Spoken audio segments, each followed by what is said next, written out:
जय श्री ओम नमः सिद्धेभ्यः। नमो वरहन्ताणं, नमो सिद्धाणं, नमो आयर्याणं, नमो वज्रायाणं, नमो लोये सवसाहुनम्। ओंकारं बिन्दुसंयुक्तं नित्यं ध्यायन्ति योगिनः, कामदं मोक्षदं च ओंकाराय नमो नमः। मंगलम भगवान वीरो मंगलम गौतमो गणि, मंगलम कुंद कुंदार्यो धर्मोस्तु मंगल। सर्वमंगल मांगल्यं सर्वकल्याणकारकं, प्रधानं सर्वधर्माणां जैनं जयतु शासनं। सुरसुर इंद्र नरेंद्र वंदित कर्ममल निर्मल करण, वृषतीर्थ के करतार श्री वर्धमान जिन शत शत। ज्ञान समान नान जगत में सुख को कारण, ये परमामृत जन्म जरा मृत्यु रोग निवारण। नमः श्री वर्धमानाय निर्धूत कलिलात्मने, सालोकानां त्रिलोकानां यद्विद्या दर्पणाय। छंद बोल दिया किसी ने?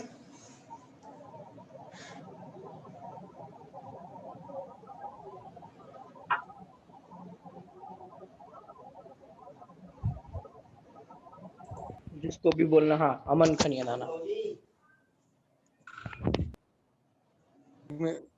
ज्ञान को उजागर सहज सुख सागर, सुगुण रति न करे विरागे रस भरियो है।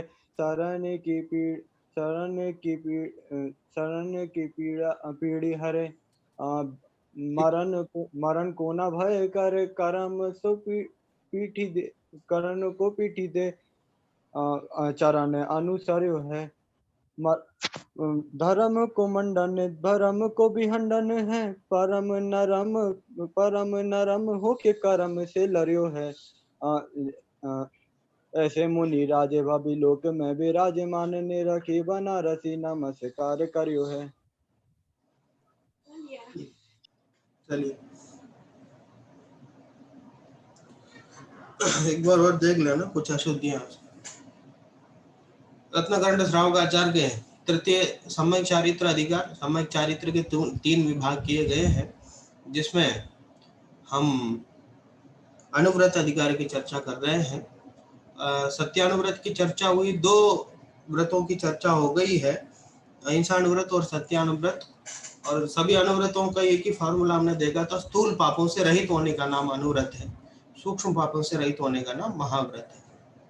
यहाँ चूंकि गृहस्थ है इसलिए स्थूल पापों से ही विरक्त हो सकता है, बाकी सामान्य जो आरंभ आदि है जीवन में वो तो होते ही है, इस वजह से सूक्ष्म पाप से रहित नहीं हो सकता। स्थूल हिंसा का त्याग किस प्रकार करना, संकल्प हिंसा का त्याग, और सत्य में जो स्थूल असत्य है उसका त्याग करना है, जिसके माध्यम से राज्य आदि के माध्यम से दंड मिल जाए, लोक में जिसे हीन समझा जाए, और ऐसा वचन वह नहीं बोलता और सत्य को भी सोच समझ करके बोलता है। इस प्रकार उसकी बात हुई। पांच अतिचारों की बात हुई। पांच अतिचारों में उन्होंने कहा कि सत्य वचन में भी जो सत्य वचन का धारी है वो भी इस प्रकार के वचन नहीं बोले, मतलब मिथ्या उपदेश नहीं देवे किसी को, किसी की गुप्त बात को प्रकट नहीं करें, किसी की चुगली नहीं करें, कुछ इस प्रकार उल्टा सीधा झूठा नहीं लिख देवे, और कोई वस्तु दे गया हो और उसको ऐसा नहीं कहे कि तुम्हारा जितना उतना ही लेके जाओ, जिसका जितना है उतना बराबर उसको दे दे। इस प्रकार के वचन भी वह नहीं बोलता है, अतिचार से रहित उसका पालन करता है। अब आगे बढ़ते हैं। अब तीसरा जो अनुव्रत है वह अचौर्यानुव्रत। स्थूल जो चोरी है उसका त्याग कैसे करें, ये तो हमने परिभाषा पढ़ी हुई है बाल बोध से ही। अब यहाँ देखते हैं कि समंत रुद्राचार्य क्या कहते हैं, चोरी का त्याग कैसे कर सकते हैं, स्थूल चोरी का त्याग वो बताते हैं। देखिए, निहितम वा पतितम वा, निहितं वा पतितं वा, सुविस्मृतं वा परस्वमविसृष्टम्, सुविस्मृतं वा परस्वमविसृष्टम्, न हरति यन्न च दत्ते, न हरति यन्न च दत्ते तदकृशचौर्यादुपारमणम्। तददृशचौर्यादुपारमणम्। देखिए दोबारा पूरा बोलता हूँ। निहितं वा पतितं वा सुविस्मृतं वा परस्वमविसृष्टं न हरति यन्न च दत्ते तदकृशचौर्यादुपारमणम्। देखो यन्न नीचे की लाइन में आया ना, यन्न माने यत, यत न ऐसा बनेगा। तो उसमें से केवल यत यत को ले लो अभी। यत माने जो, निहितम वा, निहितम माने रखी हुई वस्तु, है ना, रखी हुई वस्तु, रखी हुई बस इतना ले लो, है ना। पतितम वा गिरी हुई, पतितम माने गिरी हुई। सुविस्मृतम वा भूली हुई, विस्मृतम माने भूली हुई, और सुविस्मृतम माने अच्छी तरह से भूल गया कोई, मतलब बिल्कुल उसको पता ही नहीं कि मेरी वस्तु खो गई है। तो सुविस्मृतम वा, ऐसा कौन। और अविसृष्टम अंतिम शब्द है ना, देखो परस्वम अविसृष्टम बनेगा। अविसृष्टम माने नहीं दी हुई। ठीक है, चार चीजें हो गई, रखी हुई, गिरी हुई, भूली हुई और नहीं दी हुई। ठीक है, चार चीजें हो गई। ऐसा कौन, परस्वम, परस्वम माने दूसरों की वस्तु। वो धन भी हो सकता है और भी कोई सामान हो सकता है। ठीक है, अकेले धन नहीं लेना, कोई भी वस्तु हो सकती है। परस्वम माने दूसरों की वस्तु। ऐसी दूसरों की वस्तु जो रखी हुई हो, पड़ी हुई हो और भूली हुई हो और नहीं दी हुई हो, आपको नहीं दी हुई हो। वीडियो ऑन रखना भैया, ये क्या बार बार कहना पड़ता है।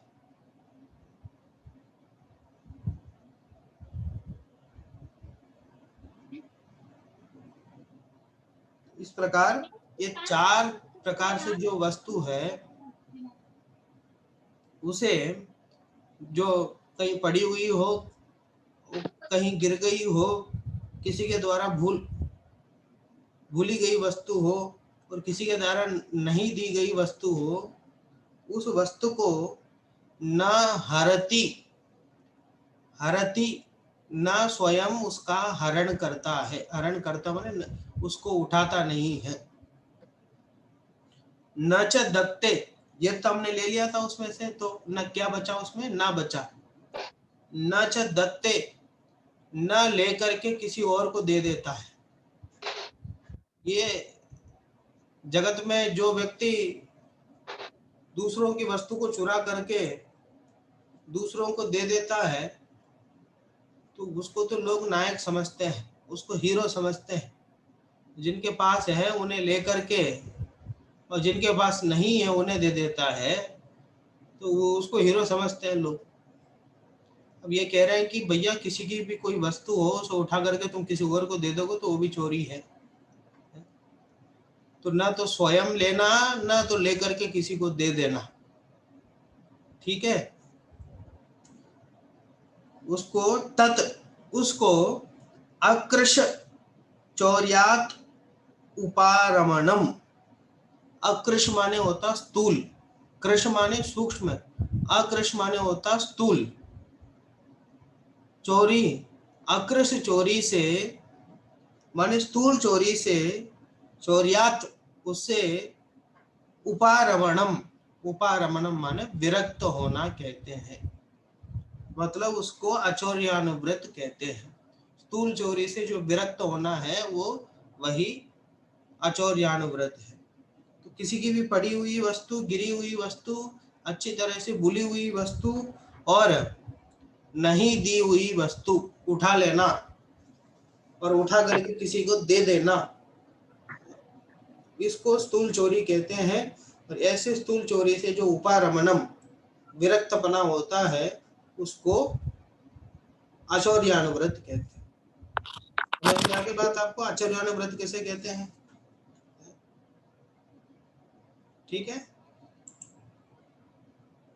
4 बातें कही गई है उसमें, है ना। देखो, निहितम वा पतितम वा सुविस्मृतम वा अविसृष्टम, नहीं दी हुई, परस्वम, ऐसे जो दूसरों की वस्तु है उसे न हरति न च दत्ते, न तो दूसरों को देता है, तत् वह अकृश चौर्यात उपारमणम, स्थूल चोरी से विरक्ति उसको कहते हैं। ठीक है, चलिए बोलिए, श्लोक कौन बोलेगा?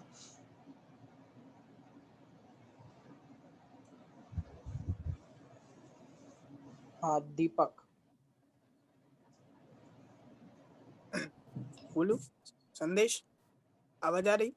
हाँ हाँ बोलो। निहितं वा पतितं वा सुविस्मृतं वा परश्वमविश्रेष्टं न हरति च न दत्ते तादक्रश्चौर्यादुपारमणम्। सुनो, मैं एक बार मैं क्या बोल रहा हूँ, उसके बाद वैसे उच्चारण।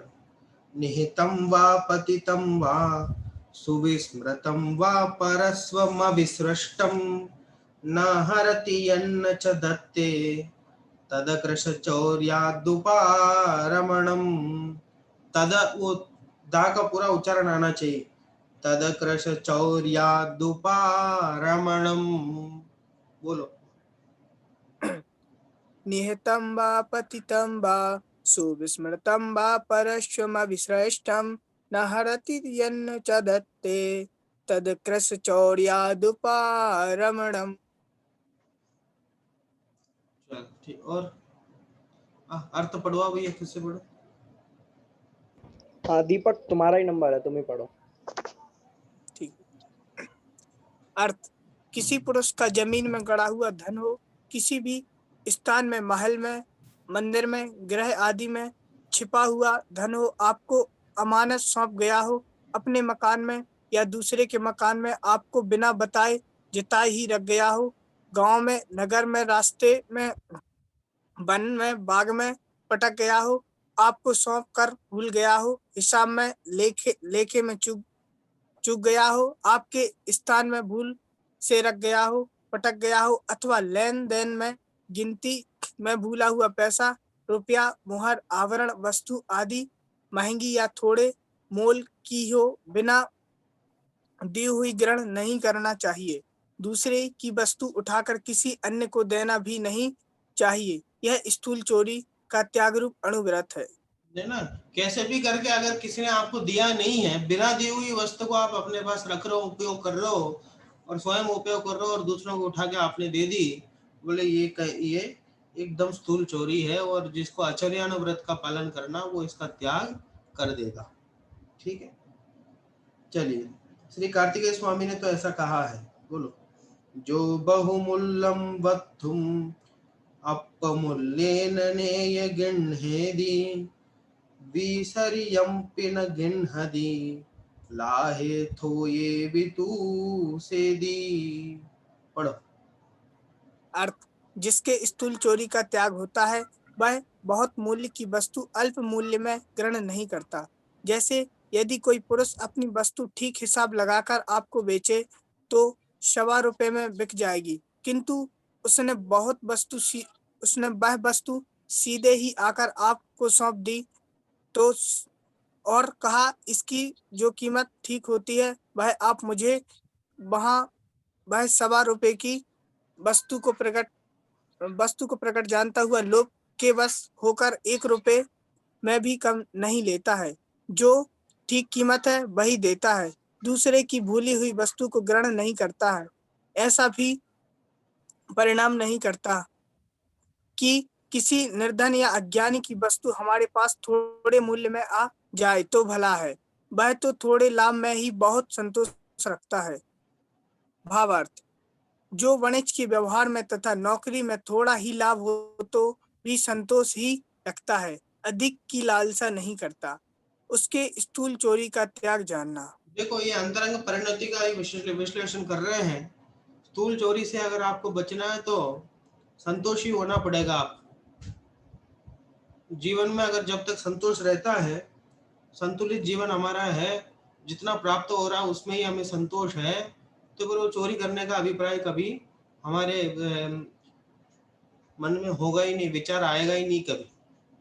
इसलिए अगर कोई व्यक्ति हो, मजबूरी में आया हुआ हो, तो वो क्या वो ब्याज के लिए अगर पैसा मांग रहा हो, बहुत मजबूरी हो, तो वो मौके का फायदा उठा करके उसको ज्यादा ब्याज पर उसको पैसा दे देना। अब उसको कह दे कि साहब इतना ब्याज देना पड़ेगा, वो बोले कोई बात नहीं, दे दो, ये जरूरी है, जरूरत है, तो उसको दे देना। तो ये भी मतलब जो मार्केट वैल्यू है, मार्केट में जितना ले रहे हैं उतने के बराबर आप दे दो तो उसकी अलग बात है। लेकिन थोड़ा आप अधिक कमाने की इच्छा से ऐसा करते हैं तो वो भी स्थूल चोरी में आता ही है।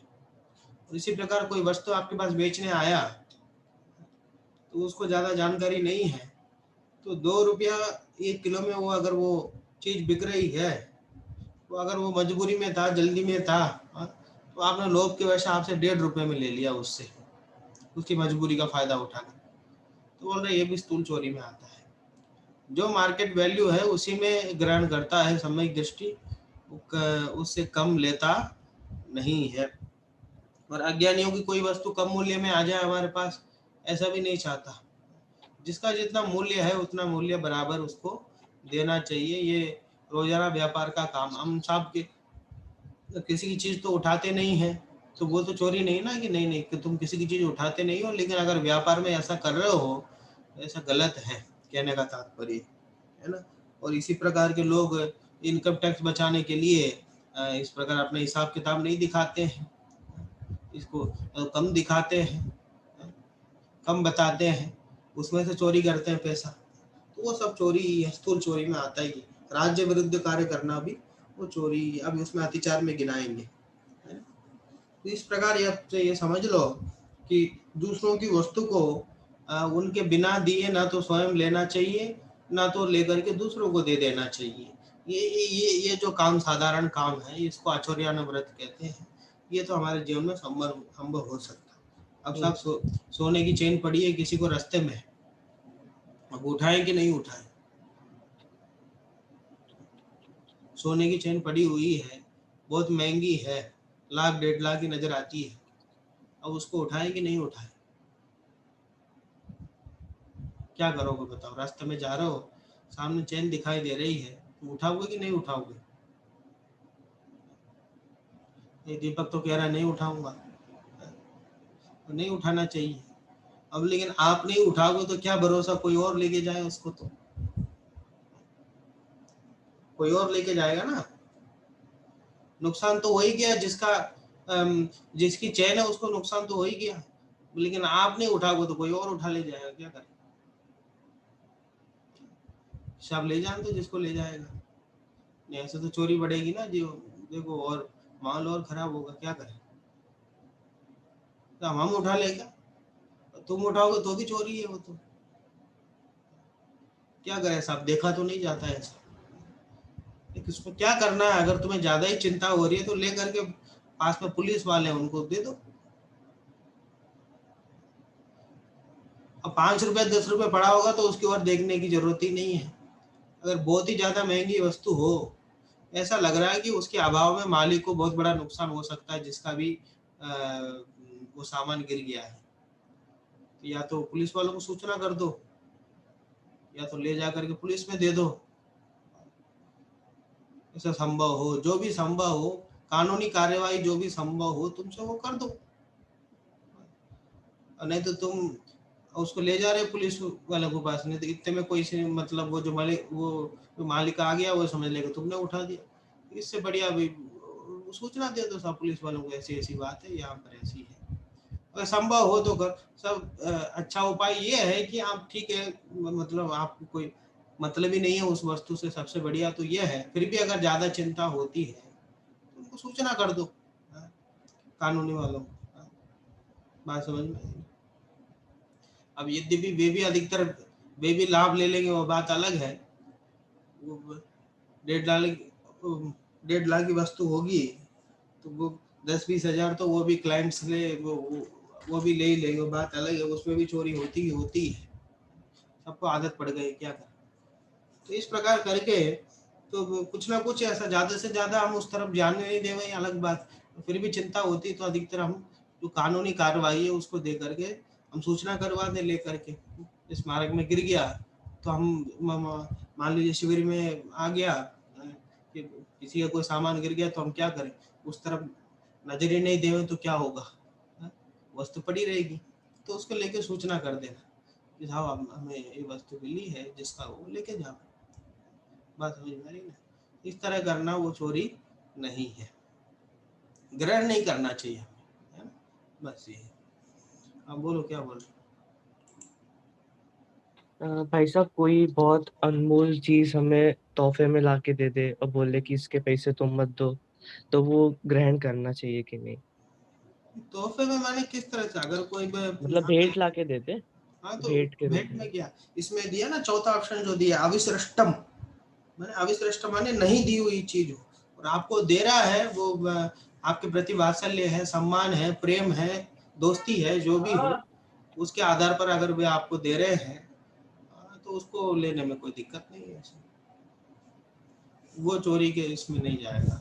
लेकिन भाई साहब, श्लोक के जो अर्थ में दूसरी लाइन लिखी है उसमें एक शब्द लाइन आई है, आपको अमानत सौंप गया हो, आपको वो भी अमानत गलत। सौंप, कोई ऐसा होता है ना कि अपनी संपत्ति, अमानत माने संपत्ति, अपनी संपत्ति आपको सौंप गया कि साहब थोड़ी देर देख लो आप, मैं कहीं जा रहा हूँ साल डेढ़ साल के लिए, जब तक मेरी संपत्ति पर आप ध्यान रखना, तो आप यूज करने लग गए, और जब वापस आया तो उसको दी नहीं आपने, तो उसको कहा उन्होंने, गिफ्ट को नहीं कहा।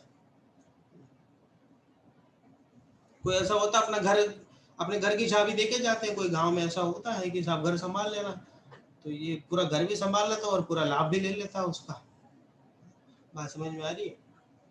तो फिर अपना सामान ले जाकर रख लेता वहां, फिर बाद में वो आ जाए जब भी हटाता नहीं है, ऐसे बहुत अतिक्रमण हो जाता है, आक्रमण अतिक्रमण बहुत होता है, इस प्रकार लड़ाइयाँ होती है बहुत। ऐसे गाँव में जाओ आप, गांव के परिवेश में रहा हूँ मैं शुरू में, मैं जानता हूँ कितनी कितनी बातों पर कैसी लड़ाई होती है, जर जोरू जमीन, तीन बातों पर ही तो विवाद होता रहा है शुरू से ही। कार्तिकेय स्वामी ने बहुत अच्छी गाथा लिखी है, मेरे ख्याल से जो अमरचंद्र आचार्य के आसपास ही हुए हैं कार्तिकेय स्वामी भी, उससे पहले हो सकते हैं थोड़ा, तो थोड़ा उनको ये वाणिज्य करने वाले हैं, व्यापारियों का संपर्क उनके पास रहा होगा अच्छा, इसलिए उन्होंने अच्छा बढ़िया व्यापारियों के लिए लिखा है कि देखो वो भी उसमें चोरी के हिस्से में ही जाता है, अल्प बहुमूल्य वस्तु को अल्प मूल्य में खरीदना और उसको बहुमूल्य में बेच देना, ऐसा लाभ प्राप्त करना भी इसमें है। कोई कोई शेयर मार्केट को लेकर भी बहुत इस प्रकार की चर्चा होती है कि वो चोरी में जाते हैं कि नहीं है, कोई कहता है कि नहीं है, कोई कहता है, कोई इसलिए कहता है कि भाई वो सरकार द्वारा मान्यता प्राप्त है और सब नियम कानून उसमें होते हैं, पहले से स्वीकृति उसमें होती है, सामने वाले की साइन ली जाती है, देने वाले की साइन ली जाती है, तो वो सब होना उसमें होता है, इसलिए वो उसमें अप्रामाणिक रूप कुछ भी नहीं है, इसलिए वो एकदम सही है, ऐसे ही बोलते हैं लोग भी। अब जो भी हो, दोनों प्रकार की चर्चा है, प्रामाणिक है इस पर ज़्यादा उसमें हमारी नज़र जाती है, जाना भी चाहिए, क्योंकि वो सब लिखित रूप से सब चीज़ें व्यवस्थित होती है, उसके बाद ही वो काम होता है। चलो, इस प्रकार ये स्थूल चोरी के त्यागने का नाम अचौर्यानुव्रत है, ठीक है। अब अचौर्यानुव्रत के 5 अतिचार देखिए, इसमें कोई प्रश्न है किसी को, आगे बढ़े। चलो, चौर प्रयोग चौरार्थ दान,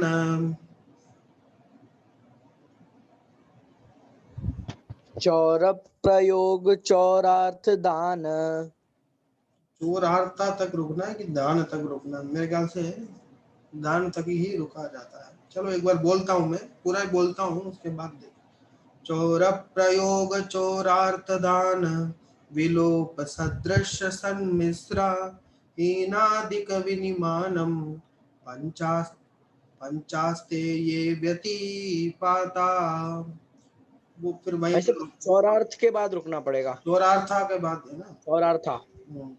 चौर प्रयोग चौरार्था दान विलोप सदृश सन्मिश्रा हीनाधिक विनिमानम पंचास्ते ये व्यतिपाता।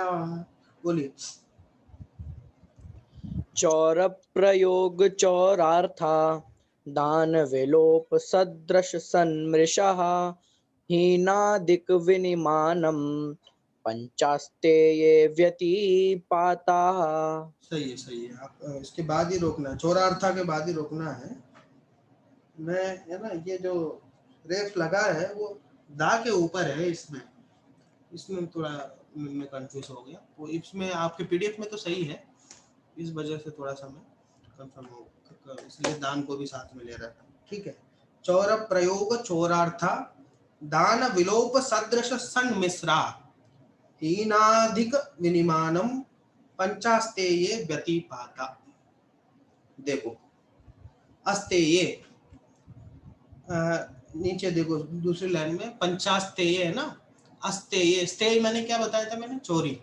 अस्तेय माने चोरी नहीं करना, तो चोरी नहीं करना माने अचौर्यानुव्रत। अस्तेय माने क्या लेना यहाँ? अचौर्यानुव्रत। अचौर्यानुव्रत के पांच व्यतिपाता।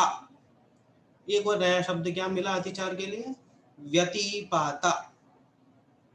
अस्तेये अचौर्यानुव्रत के पांच व्यतिपाता अतिचार हैं। कौन कौन से हैं साहब? चौर प्रयोग, सबसे पहला कौन सा? चौर प्रयोग, कि साहब स्वयं तो चोरी नहीं करें, लेकिन दूसरों को चोरी करने का उपाय बतावे। तू ऐसा कर, तू ऐसा कर दे, तू उसके कमरे में जा करके तू ऐसा पैसा उठा ले वहां से। बात समझ में आई ना? तू उस बैंक में चले जा, ऐसा ऐसा कर ले, तू वहां से कर ले। तू उस दुकान में चले जा, उस होता रहता है उसका मालिक, तू वहां से ये चीज उठा ले। वो खुद तो नहीं उठा रहा, लेकिन दूसरों को प्रेरणा दे रहा है, दूसरों से करवा रहा है, और उपाय बता रहा है कि दोपहर में 2 बजे चले जाओ, बराबर उस समय मिल जाएगी वस्तु, तेरे उस समय तुम वहां से उठा सकते हो।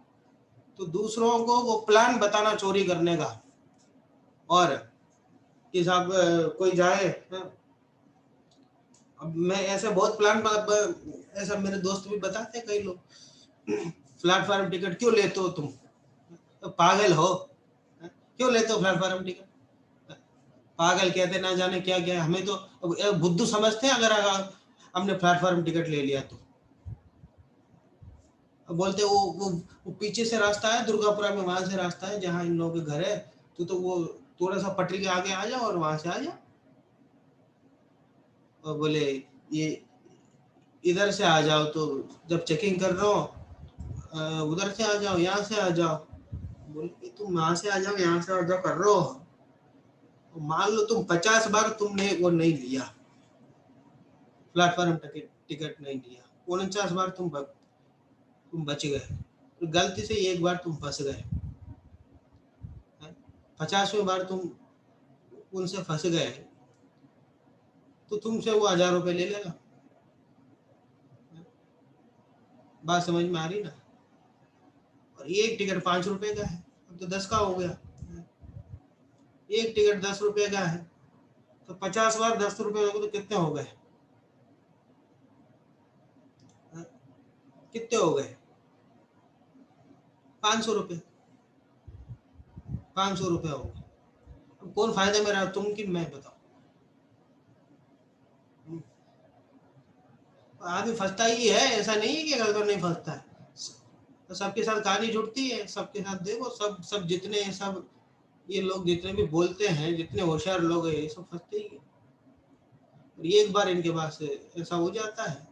अब भैया तुम हर बार तुम 10 रुपए लोगे, तो उसमें तुम सुखी रहोगे, निशंकता है, तुम प्रवर्तन करोगे। एक आध बार फंस गए तो सारे पैसे तुम्हारे उससे डबल लग जाएंगे, हो जाएंगे। बात समझ? अगर नहीं भी फंसे, ये तो अपने अंतरात्मा की बात है। क्यों हमें झूठा क्या करना है? हमें ऐसा क्या काम है? एक 10 रुपए नहीं खर्च कर पाएंगे क्या? पार्किंग में जाओ तो वहां झूठ बोल दोगे, आधा घंटा ही रुको। ये पता नहीं लोगों ने ऐसा ऐसा तरीका निकाल रखा है सब जगह है कि नहीं नहीं साहब इन लोगों के साथ ऐसे ही करना पड़ता, नहीं तो लूटते। अरे वो लूटे तो वो जाने। और अगर हम नियम कानून का बराबर उपयोग कर रहे हैं, हम सामने वाले से बोल भी सकते हैं तुम ऐसा क्यों कर रहे हो, हम बराबर तुम्हें पैसा दे रहे हैं, सब कर रहे हैं, तुम ऐसा क्यों कर रहे हो? तो कौन बोल सकता है? जो बराबर सब उपयोग कर रहा है वही बोल सकता है।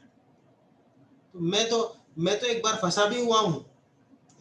ये साथ में 2-3 लोग गए थे, अब मेरे बहुत कहने पर भी माने नहीं और टिकट लिए नहीं, फंस गए। मुझे बहुत खुशी हुई, मुझे बहुत खुशी हुई कि इन लोगों को अकल तो आ गई अब एक बार, अब अगली बार से तो बराबर टिकट लेंगे। मैं तो सबसे पहले अपने जेब में से पैसा निकाल के दिया कि लो तुम काटो। अब उनने कहा अरे यार तुमने तो जल्दी दे दी, थोड़ा उन्हें 1000 बोला है तो 700 लाते, 800 बोलते, 600 रुपये बोलते, 500 लेते, 100 रुपये इसको दे करके चले जाते, फिर वापस वही गलती कर रहे हो, क्या मतलब? एक बार जब पता चल गया तो एक बार अनुभव हो गया, अब तो सुधर जाओ। अभी भी तुम दूसरा उपाय निकालना चाहते हो, उसको 100 रुपये दे दो, 200 रुपये दे दो। मैंने सबसे पहले 1000 निकाल के दे दिया, सबसे मैंने कहा ये बढ़िया, ये अनुभव मिल गया, अच्छा है। अब 200 बांटो सब आपस में। इस तरह है कि चोरों पर ये दूसरों को बताते हैं टिकट मत लेना, तुम तो जाके बैठ जाना, तो जब टीटी आए तो बाथरूम में चले जाना, इधर उधर चले जाना, इधर उधर घुस जाना, और खुद करते नहीं, दूसरों को प्लान बताते हैं। इसको बोलते चोर प्रयोग, ठीक है। और दूसरा देखो, चोरार्थ दान। चोरार्थ दान का मतलब है जो चोरी करके वो जो माल लाते हैं उसको खरीद लेना, उसको पैसा देके खरीद लेना। वो तो स्पष्ट बात है, बहुत कम पैसा में दे देगा वो। तो चोरी के माल को खरीद लेना, उसको चोरार्थ दान बोलते हैं, ठीक है। पहले यहाँ एक पुजारी काम करता था, वो यहाँ से वो एक दो चीजें, वो चांदी की एक दो चीजें ले जा करके उधर सिटी में बेचने गया, सिटी की किसी दुकान में। तो उसने दुकान वाले ने पकड़ लिया उसको, फिर उसने फोन लगवाया, तुम बात कराओ किसी से तुम्हारे यहाँ से, नहीं तो जाने नहीं देंगे, तुम्हें पुलिस में पकड़वा देंगे। फिर उसने मुझे फोन लगवाया भाग्य से, मेरे पास फोन आया, मैंने कहा साहब हमने तो ऐसा कुछ कहा नहीं उसको बेचने के लिए, ऐसा कैसा आ गया? बोले साहब ये तो लेके आए चांदी के बर्तन। मैंने कहा देखो गलती हो गई उससे, कोई बात नहीं, आप छोड़ दो, जितने बर्तन उसकी फोटो खींच के भेज दो मेरे पास, ताकि मेरे पास प्रमाण रहे, उसको छोड़ दो, कोई बात नहीं। फिर आ गया वो। तो वो मतलब ऐसा कोई बर्तन भी नहीं खरीदते, बर्तन वाले दुकान वाले भी बहुत समझदार होते हैं, जो पागल नहीं है, उनके पास कुछ भी दे दो तुम, उनको पता रहना चाहिए कहाँ से आई ये वस्तु, कहाँ क्या है इसका स्वभाव, ठीक है। तो चोरी का माल को खरीद लेना, उसको चोरार्थ दान बोलते हैं। और तीसरा विलोप, विलोप नाम का जो अतिचार है, वह उचित रीति को छोड़ करके गलत रीति से पैसा कमाना। जिस राज्य में जो कार्य करना वंचित हो, जो व्यापार करना वंचित हो, उस व्यापार को करते हुए पैसा कमाना। ये सब निरंतर आप खबर पढ़ते होंगे कि साहब दुबई से कोई सोना लेकर आ रहा था, एयरपोर्ट वालों ने पकड़ लिया, और उसको क्या बोलते हैं, कछुआ बोलते हैं क्या, कछुआ यहाँ से भर के लेके जाते हैं विदेश में। वो कछुआ उधर मिलता नहीं है, तो यहाँ से भर के लेके जाते हैं, पेटी भर के वहां जाके बेचते हैं, करोड़ों में बिकता है ये कछुआ मानो। यहाँ को कीमत नहीं, हमारे गांव के कुएं में घूमते 2-3 तो हमारे कुएं में ही, कितने बड़ा पत्थर गिर जाए उसके ऊपर उसको कुछ नहीं होता, उसके ऊपर जो वो लगा हुआ होता है, जो वो हमें तो बहुत छोटी उम्र से देख रहे हैं, हमारे कुएं में बहुत है, वो 2-3 तो हैं, बहुत उम्र होती है उनकी जीने की, 200-250 साल तो जीते हैं, ऐसा सुनने में आता है। तो उनको ऐसा भर के ले जाते हैं लोग कई बार। एक आध बार हमारे कुएं में भी लोगों ने प्रयास किया, मैंने मना कर दिया, वो है आराम से पल रहे हैं, मस्ती कर रहे हैं, तुम्हें क्या मतलब, उसको क्यों ले जाके बेच रहे हो? बोले लाखों मिल जाएंगे, करोड़ों मिल जाएंगे, मैं नहीं चाहिए, मुझे 1 रुपया नहीं चाहिए हम किसी त्रियंचु को बेच करके। अब बेचने वाले क्या करते होंगे, तो खाते होंगे और क्या करते होंगे। पता नहीं लोगों को। और बीच में सांप पकड़ने लगे, एक सांप जो होता है ना, दो मुंही सांप होता है, दोनों दोनों तरफ मुंह होता है उसका, उसको पकड़ने लग गए। तो लोग बोले कि कोई कैंसर की दवाई, कोई दवाई बनती है इसके माध्यम से। हमारे जैन के बच्चे 2-4 उसके पीछे पड़ गए थे, कोई सांप को पकड़ो, एक बार बेच दिया तो 10 लाख 20 लाख मिल जाएंगे इसको। पागल थे, कैसे लोग हैं। तो है बहुत ऐसे, क्या करें। वो हम भी ऐसे ही थे, मतलब शुरू में जब तक ये खबर नहीं थी, जब तक अध्ययन नहीं किया हमने, जिनवानी का रसास्वादन नहीं हुआ, हमने भी ऐसे ही किए हैं। कभी ऐसे बचपन में अनजाने में कोई ऐसे कोई सांप वगैरह हमारे यहाँ जाते हैं, उसको ऊपर पत्थर फेंक दिया, उसको मार दिया, ऐसा बहुत ऐसे पाप मैंने भी किए हैं बहुत, लेकिन अनजाने में क्या करूँ। अब वो सब सोचता हूँ। कभी ऐसे मच्छर भी मार देते थे बहुत सारे, हॉस्टल में पहले पढ़ते थे, पता नहीं था कुछ, वो बहुत मच्छर होते थे, तो उसमें पढ़ते पढ़ते मजाक मस्ती में मच्छर मार देते थे। तो ये सब बहुत पाप ऐसा इस तरह अनजाने में हुआ। तो कभी सोचते हैं तो एकदम हृदय में आर्द्रता होती है और एकदम गला रुंध जाता है, ये जिनवानी पहले क्यों नहीं मिली हमको, ये सब भाव श्रुति ज्ञान हमको पहले क्यों नहीं हुआ। अब ऐसे योग्यता रही क्या है। लेकिन मैं तो तैयार हूँ, उस पाप के अनुसार जो भी सजा मिलेगी, जैसे भी कर्म बंद हुआ होगा, वो सब कर्म बंद भोगने के लिए तैयार हूँ। उससे पीछना बचना नहीं चाहता हूँ। ठीक है, जहाँ भी जाना होगा चले जाएंगे। अनजाने में हुई भूल भले हो, लेकिन जीव की विराधना जरूर हुई है।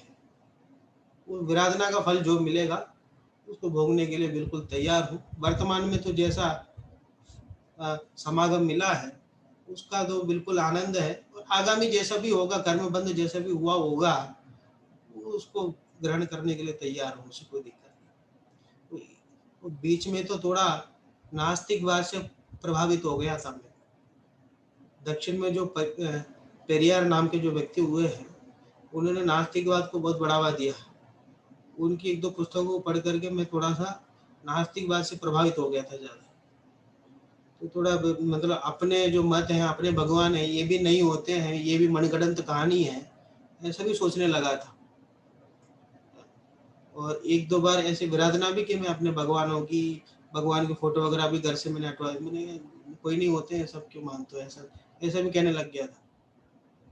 अब लेकिन ये विधि का विधान देखो कि कहाँ कैसे क्या क्या जीवन में उतार चढ़ाव हुआ, क्या क्या नहीं किया, लेकिन कैसे यहाँ आया, अध्ययन किया, कैसे एकदम ऐसे दृढ़ श्रद्धान हो गया इसके प्रति। मैं अकेले अकेले अपनी कहानी नहीं सुना रहा हूँ, सबके साथ में कुछ ना कुछ ऐसा होगा। सबने मतलब संघर्ष करके ही इस मार्ग को पाया होगा, लेकिन अब एकदम सही राह पे आ गए। भूतकाल को भूल जाओ, अब जो हुआ हुआ। इसका मतलब है नहीं कि उसमें जो अपराध हुए उसके सजा भी नहीं मिले, उसके लिए तो मैं तैयार हूँ, उसको कोई दिक्कत नहीं। जो सजा मिलेगी, जैसा पाप का उदय आएगा, उसको भोगने के लिए मैं बिल्कुल तैयार हूँ। मैं कभी एकदम मुकरता नहीं उस बात से। लेकिन अब ऐसे कोई भूल नहीं होनी चाहिए अपने जीवन में जिससे जिनवानी हमसे दूर चले जाए। चलो, ये बात मैं किस लिए कह रहा था आपको, ये विलोप का कह रहा था। उचित न्याय नीति को छोड़ करके उल्टे सीधे रास्ते से पैसा कमाना, राज्य विरुद्ध जाकर के पैसा कमाना, उसको विलोप कहते हैं। अगला, सदृश सन्मिश्र। सदृश माने समान, समान वस्तुओं को सन्मिश्रण, अच्छे से मिश्रण कर लेना। ठीक है, जैसे घी में तेल मिला देना, घी में चर्बी मिला देते हैं लोग कई बार, और वो जो वनस्पति घी आता है, डालडा बोलते हैं, उसको मिला देते हैं कोई। और दूध आप देखते हैं, दूध की खपत इतनी होती नहीं है, पूरे भारत देश में इतनी गायें नहीं है, लेकिन तिगुना दूध है। पूरे पूरे भारत देश में जितनी गायें हैं, भैंस है, वो जितना दूध देवे, उतने दूध से तिगुना ज्यादा दूध भारत में बिकता है। मतलब 1 लाख लीटर अगर दूध मिल सकता है कि भारत में जितने भैंस और गाय हैं, तो भारत में 3 लाख लीटर दूध बेचा जाता है। तो वो 2 लाख लीटर दूध कहाँ से आए? ऐसे कि स्वर्ग से तो कोई ऐसे गाय भैंस खरीद के नहीं लाता कोई। ये 180 बच्चे हैं, हम ये मान लें कि 180 बच्चे 10-10 रोटी भी अगर खाते होंगे, 10 रोटी तो कोई खाता नहीं है, हर बच्चे तो नहीं खाते हैं। कोई अरविंद खड़ेरी जैसा कोई 10 रोटी खा ले तो बात अलग है, लेकिन अगर कोई 10-10 खा लेते हैं, एवरेज अगर मान के चले हैं, तो कितनी रोटी हो गई? 1800। अब वो 3000 रोटी खबे रोजाना ही, तो फिर कहीं ना कहीं अंदाजा बिगड़ता ना कि नहीं साहब, अगर 10 भी अगर एवरेज हम मान के चले तो 1800 में रुक जाना चाहिए, 3000 कैसे जा रही है? तो थोड़ा अंदाजा तो लगता ना। वैसे अगर इतनी गायें हैं और इतना दूध अगर एवरेज दे रहा है तो 1 लाख लीटर ही होना चाहिए, लेकिन बेचा जा रहा है जो हिसाब उसको देखे तो 3 लाख लीटर। तो कहीं ना कहीं मतलब वो मिलन हो रहा है। नकली पनीर बनाते हैं लोग, नकली मिठाइयां बनाते हैं, बहुत है ऐसे, बहुत देखते हैं आप लोग। अब जितने पकड़ में आते तो 1-2 हैं, होते बहुत है, बहुत रिश्वत देते हैं सबको और अपना काम चलाते हैं, चलते हैं। इस प्रकार मतलब जो ओरिजिनल चीज है वो तो बहुत कम है, चीजें बिकती बहुत ज्यादा है। इसका मतलब सदृश संमिश्रण बहुत होता है। घी कौन इतना, घी में कितनी मेहनत होती है लेकिन बिकता कितना है? तैयार तो बहुत कम होता है। उसमें निश्चित तौर पर जो बाजार में जो घी मिलता है, इसलिए जैनों में कोई भी बाजार का घी नहीं खाते हैं। हमारे यहाँ भी मैंने देखा, यहाँ भी केवल जैनों में ही पद्धति है, बाहर कहीं नहीं है। बाहर वाले तो सब ले लेते हैं, सब खाते हैं। ये जैनों में ही पद्धति है, तो जैनों में ही इस प्रकार मतलब घर में बना के खाते हो। हमारे कोई भी हो, और हमारे गांव में मालूम कैसे क्या करते हैं, एक दो कर ऐसा नंबर लगाते हैं, वो लोग उस घर में बनाते हैं, फिर वो सबको बांटते हैं, फिर अगला 2 नंबर ऐसा ऐसा करके गांव वाले आपस में करते, बाहर से नहीं लेते हैं। सब दुकान वाले कहते तो यही कि सब हमारे यहाँ शुद्ध है, लेकिन बिना मिलावट के इस प्रकार कैसा हो सकता है? जितना उत्पाद है, उत्पाद से ज्यादा खपत कैसे हो सकती है? बात समझ में आ रही है ना?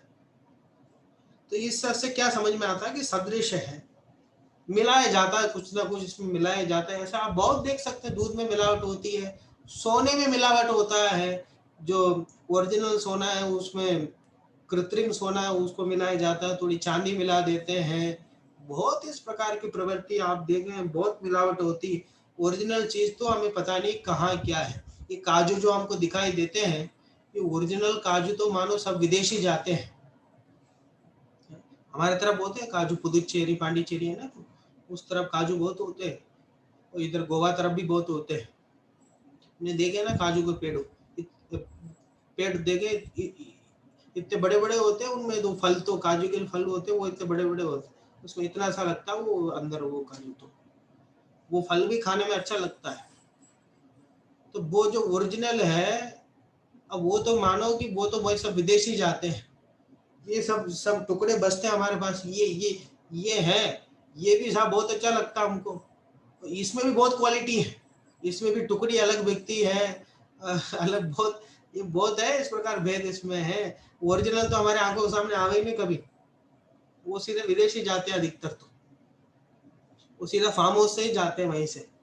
ये सब थोड़ी जानकारी है, उन लोगों से बात करते हैं। हमारे सर जो केंद्रीय विद्यालय में थे, उनका बहुत बड़ा भाग था, काजू का भाग था, तो उनसे चर्चा होती थी तो बताते थे। एक बार गए भी थे, बोले वो सरकार वाले भी कितने परेशान करते हैं, उनको भी कितना रिश्वत देना पड़ता है, वो टैक्स अलग भरो और इनको अलग दो, तो नहीं तो परेशान करते हैं। ये सब बहुत बातें बहुत होती हैं इसमें।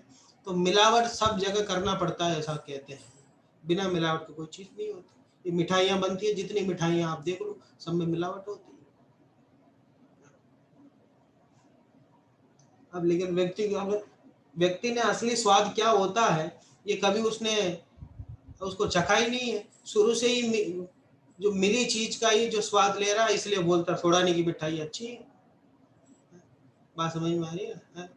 नाज सम्मिलित घास को जो कावे गजराज, भिन्न स्वाद जाने नहीं, भिन्न स्वाद जाने नहीं, समझे मीठी घास।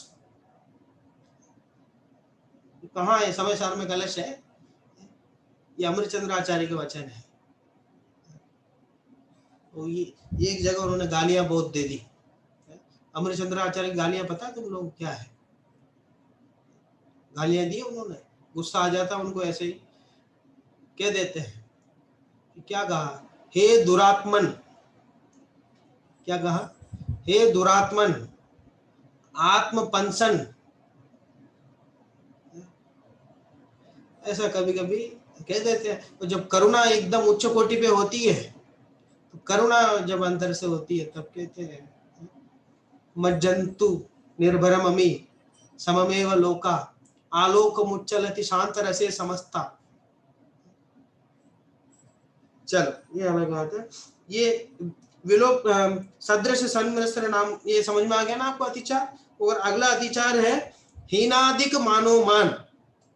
हीनादिक मानोमान करना मतलब लेने के अलग माप रखना और देने के अलग माप रखना। लेते समय तो माप अलग रखता है और देते समय माप अलग रखता है। देते समय ऐसे वो क्या तराजू वो बाट आदि जो रखता है, वो देते समय तो ऐसा रखता है कि 1 किलो अगर हो तो 950 ग्राम ही जावे सामने वाले के पास। और किसी से कुछ लेते समय ऐसा रखता है कि 1 किलो हो तो 1100 ग्राम हमारे पास आ जाए। बात समझ में आ रही ना? अभी मैं देख रहा था व्हाट्सएप में एक मैसेज घूम रहा बहुत सालों, वो हर बार ऐसा कोई महीना होता है उसमें आ ही जाता है। तो कोई किसान था तो वो शहर में जाकर के जो भी वो क्या बोलते हैं उसकी सब साग सब्जियां जो भी थी वो सामान वो सब एक दुकान वाले को देता था और बदले में उससे आटा लेके आता था। तो ऐसा बहुत दिन हुआ तो वो दुकान वाला कभी उसको तोल के नहीं देखता था, उसे ले लेता था।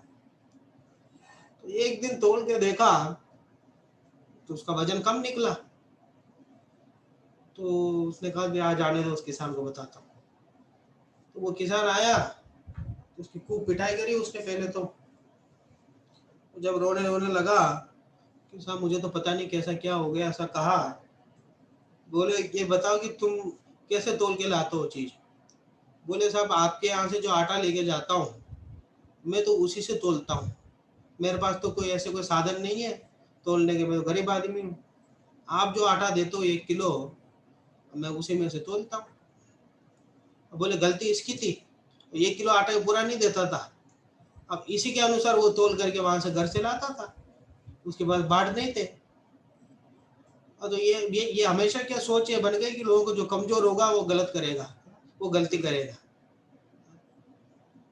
जबकि वो ऐसा नहीं था। वैसे ही यहाँ हीनाधिक मानोमान माने जैसे जमीन के गज लेते हैं तो कभी उसमें ऊंचा नीचा कर लेते हैं, वो सरकारी जमीन है उसको घेर लेते हैं, वो 100 साल 150 साल बाद फिर उस पर कार्रवाई होती है, आक्रमण होता है, 2-3 पीढ़ी निकल जाती है फिर आक्रमण होता है। अब ये गोपालपुरा में आक्रमण है ना, ये हटाया गया, ये कब से था मालूम?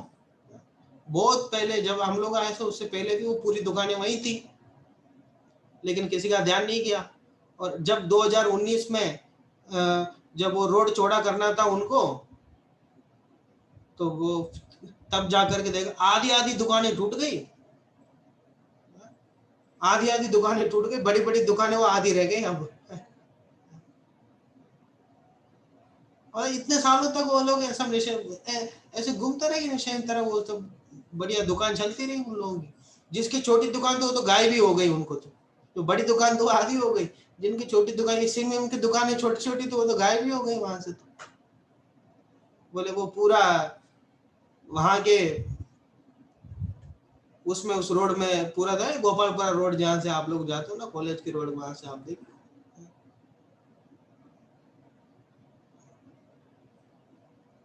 ठीक है। आपस में चैटिंग ऑन रखा गया तुम लोगों ने? मैं इधर चिल्लाता जा रहा हूँ, तुम लोग आपस में बात करते जाओ।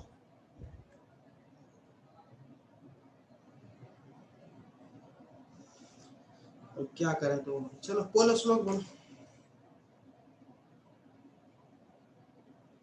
5 प्रकार के अतिचार हो गए है ना, चौर प्रयोग, चौरार्थ दान, विलोप, सदृश सन्मिश्रा, हीनादिक विनिमान।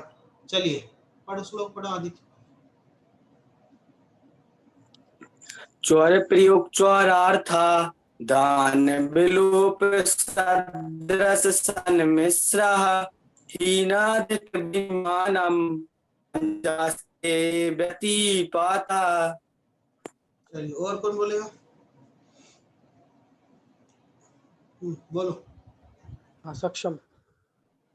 चौर प्रयोग चौरार्था प्रयोग दान गा है ना पूरा लें, चौर प्रयोग चौरार्था ऐसा।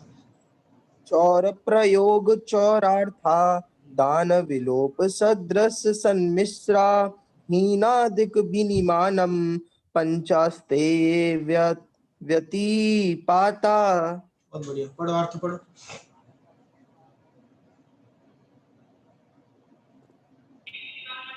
यदि अपने भोग उपभोग के साधन मात्र के संबंध में सदोष वचन का त्याग नहीं हो सकता है तो असत्य वचन के त्याग करने में बड़ी कहाँ पढ़ सावधानी। रहे हो, क्या पढ़ रहे हो? भाषावर्थ भावार्थ। अच्छा, भावार्थ। अर्थ पढ़ो इसका, अतिचार का, आचार्यानुव्रत का। अगला पेज आ गया। अर्थ आचार्य नाम के अनुव्रत के 5 अतिचार हैं। आप स्वयं तो चोरी नहीं करता है किंतु दूसरों को चोरी करने की प्रेरणा देता है तथा चोरी करने के उपाय बतलाता है, वह चौर प्रयोग नाम का अतिचार है। चोरी से चोरी करके लाए धन को लेना वह चौरार्थ दान नाम का अतिचार है। उचित न्याय की रीति छोड़कर अन्य रीति से धन ग्रहण करना तथा राजा की आज्ञा से जिस कार्य को करने का निषेध हो उस कार्य को करके धन ग्रहण करना वह विलोप नाम का अतिचार है। बहुत मूल्य की वस्तु में अल्प मूल्य की वस्तु मिलाकर चला देना वह सादृश्य सन्मिश्र नाम का अतिचार है। जैसे घी में तेल मिला देना, शुद्ध सोने में कृत्रिम सोना मिला देना वह सादृश्य सन्मिश्र है। देने का बांट, तराजू आदि कम परिणाम के रखना तथा परिमाण, लेने कम परिणाम के रखना तथा परिमाण, परिमाण, परिमाण के रखना तथा लेने के अधिक परिमाण के रखना वह हीनादिक मोनोन्मान मानो का मान। मानोन्मान का अतिचार है। देखो दो शब्द है, मान और उन्मान। जो तराजू बांट आदि जो होते हैं उसको मान बोलते हैं। उन्मान माने जो गज होते हैं ना, गज मीटर आदि जो होते हैं उसको उन्मान बोलते हैं। पढ़ो। इस प्रकार स्थूल चोरी का त्याग नाम के अनुव्रत के ये 5 अतिचार त्यागने योग्य हैं। इस चोरी के समान जगत में दूसरा अपराध नहीं है। समस्त उच्चता कुल कर्म धर्म विनाश करने वाली तथा समस्त प्रीति बड़प्पन का विध्वंस करने वाली चोरी है। चोरी का धन भी वेश्या सेवन में, पर स्त्री में, व्यसनों में, अभक्ष भक्षण में खर्च होता है। वह अन्य किसी के पास में ही रखा रह जाता है, संतोष नहीं होता है, क्लेश बना ही रहता है। यदि चोरी का धन प्रकट हो जाता है तो चोर को राजा तीव्र दंड देता है। सभी लोग मारते हैं। हाथ नाक का छेदना, सर्वस्व हरण आदि दंड यही प्राप्त होते हैं। परलोक में नरक आदि का कुयोनियों में परिभ्रमण करना होता है। देखो इस जगत में चोरी के समान और कोई अपराध नहीं है। तत्काल दंड मिलता, लोगों के हाथ में आ जाए तो पिटाई शुरू कर देते हैं। मुझे याद है मेरे गांव में चोर आ गया था, वो चोरी तो उसने कुछ की नहीं, वो आया ही था, बस लोगों ने पकड़ लिया, उसकी पिटाई शुरू कर दी। अब कोई उसको डंडा मार रहा है, कोई रस्सी से बांध करके उसको रख दिया, लोग उसको मार रहे हैं, उसके नाखून छील रहे हैं, पता नहीं क्या। मैं अब जैन है, जैन मंदिर में आ गया, अहिंसा के पुजारी हैं, और तुम क्या करते जा रहे हो उसके साथ? पुलिस में पकड़ा दो, काम खत्म हो गया, उसके बाद छोड़ दो। और उसने कोई चोरी भी नहीं किया, एकदम पागल जैसा लग रहा था, एकदम भोला भाला सा। अब आ गया होगा, किसी ने चोर चोर चिल्ला दिया, उसको पकड़ दिया। अब लोगों को मनोरंजन चाहिए, उसको पीटना पाटना शुरू कर दिया। और कोई अच्छा एकदम तगड़ा होता, शरीर अच्छा होता उसका, उसके बाद गन होता, तलवार होती, फिर तुम पकड़ते, फिर पीटते उसको, फिर समझ में आता कितनी योग्यता है। ऐसा कोई मिल जाता पागल जैसा कोई, उसको पीटना शुरू कर देते लोग। अभी आपको भरोसा नहीं, मैं 4-5 दिन पहले मंडी गया था, सुबह सुबह 6 बजे मंडी गया, सब्जी मंडी पे मैं रूपेंद्र दोनों गए। अभी एकदम अच्छे व्यक्ति, एक बुजुर्ग हैं, एकदम सीधा साधा भोला भाला दिखाई दे रहे हैं। अब उन्होंने कोई कद्दू रखा हुआ था उसके दुकान पे, तो उसका भाव पूछ रहे थे। पूछते पूछते इधर अपनी थैली रखते हुए उन्होंने एक कद्दू उसमें अपनी थैली में डाल के निकलने लगे। उन्हें देख लिया दुकान वालों ने, और दुकान वालों ने देख लिया। वो ऐसे ही बाहर सुबह सुबह जाओ तो गांव वाले आते हैं लोग, ऐसे ऐसे बाहर ही बिछा करके रोड पे ही वो बिछा करके बेचते हैं। बहुत अच्छी सब्जियां रहती है उनके पास, इसलिए सुबह सुबह जाते हैं। तो ऐसा वो सब्जी बेचने वाले लोग सब इकट्ठा हो गए, उनको बहुत चिल्लाया, बहुत गालियां दी, सब पीछे पड़ गए। वो नीच लोग भी उनके पीछे पड़ गए। अब ये एकदम ही अच्छा आदमी दिखाई दे रहा था, लेकिन वो इतने से लोग के पीछे, भैया वो कद्दू 1 किलो 1.5 किलो का होगा, कितना रुपये में? 30 रुपये 40 रुपये में होगा। वो चोरी करके ले जाए, क्या मिल जाएगा तेरे को? सब बेइज्जती हो गई, सब लोग पीछे पड़े, उसको भगाया लोगों ने वहां से। इस तरह इसके समान अपराध कोई नहीं है। लोग तो हाथ नाक का छेद कर देते हैं, सर्वस्व हरण कर लेते हैं, राजा भी दंड देता है, तो परलोक में नरक में जाकर के भी उसे दुख भोगना पड़ता है। और जो एक बार चोरी करता है तो उसकी छवि वैसी बन जाती है, फिर लोग उसमें कोई भरोसा नहीं करते हैं। और वो जो चोरी का पैसा है वो भी सही जगह खर्च नहीं होता, सही जगह खर्च कर ही नहीं सकता, वो ऐसी जगह ही खर्च होता है। इसलिए इस अपराध को छोड़ देना चाहिए, उस स्थूल चोरी का त्याग करके हमें अचौर्यानुव्रत ग्रहण कर लेना चाहिए। चलिए दोनों श्लोक बोलो, कौन बोलेगा?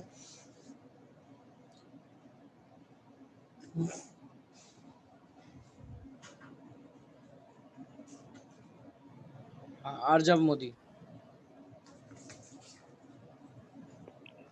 निहितं वा पतितं वा सुविस्मृतं वा परस्तमविसृष्टं न हरति यन्न च दत्ते तदकृशचौर्यादुपालमणम्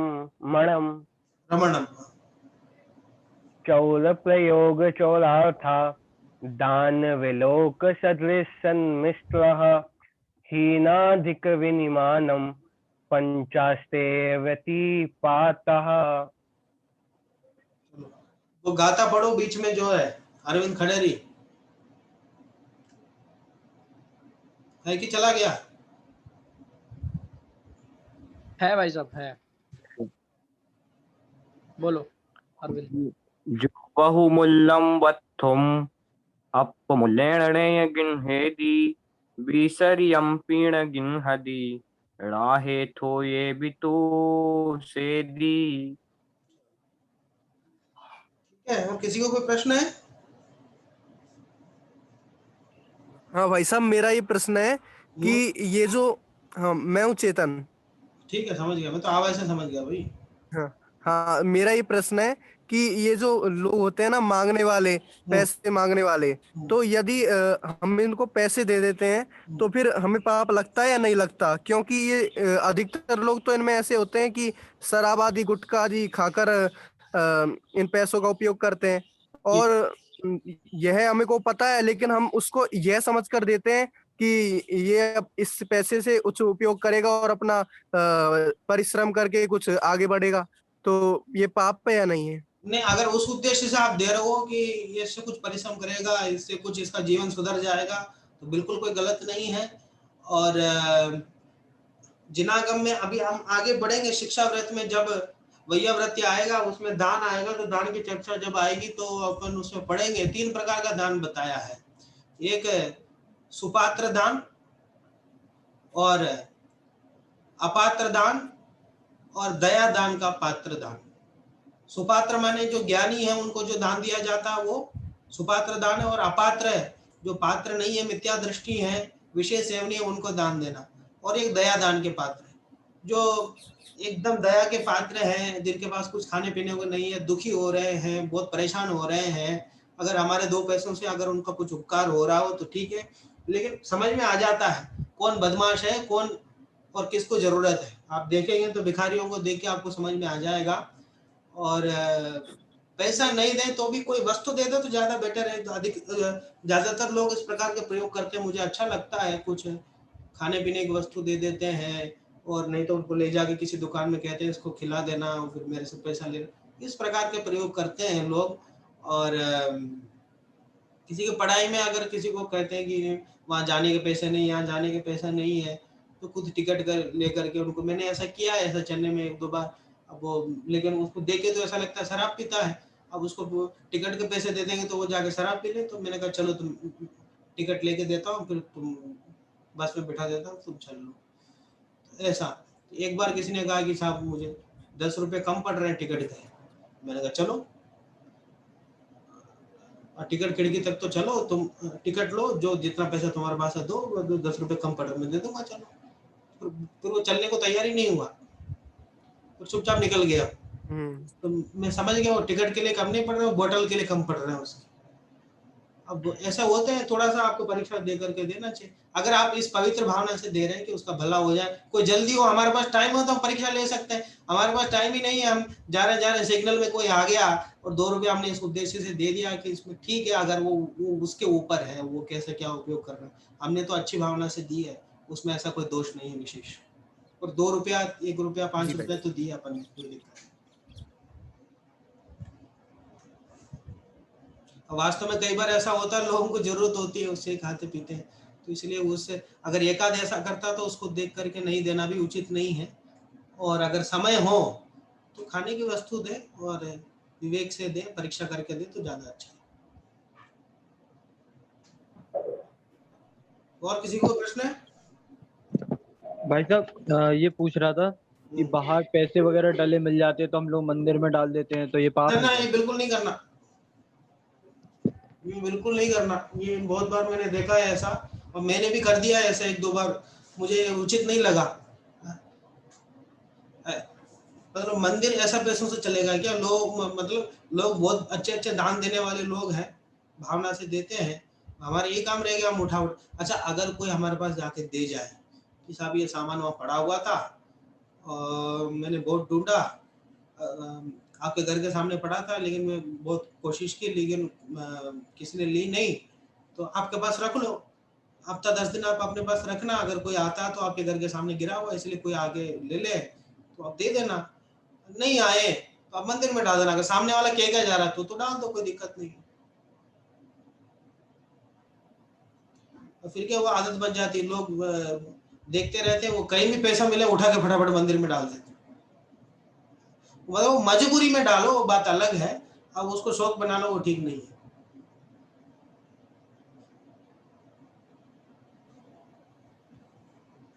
चलो और कोई, चलो प्रश्न लिखो।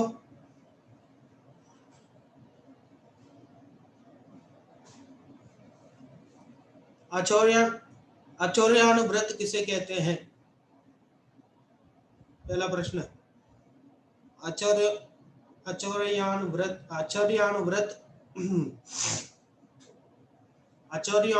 किसे कहते हैं?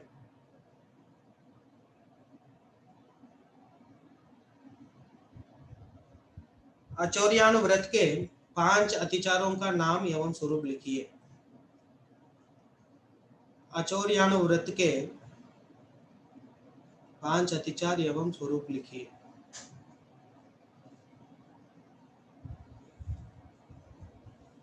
रजिस्टर जो आप भेजेंगे उसमें सम्यक दर्शन और सम्यक ज्ञान अधिकार तक भी रहेगा, तो कोई दिक्कत नहीं। पूरा यहाँ तक चारित्र अधिकार का उसमें कंप्लीट होना जरूरी नहीं है, सम्यक दर्शन सम्यक ज्ञान तक ही चाहिए उसमें रजिस्टर में। 2 प्रश्न हो गए, तीसरा लिखिए। चोरी के समान जगत में दूसरा अपराध नहीं है, सब प्रसंग व्याख्या कीजिए। चोरी के समान जगत में दूसरा अपराध नहीं है, सब प्रसंग व्याख्या कीजिए।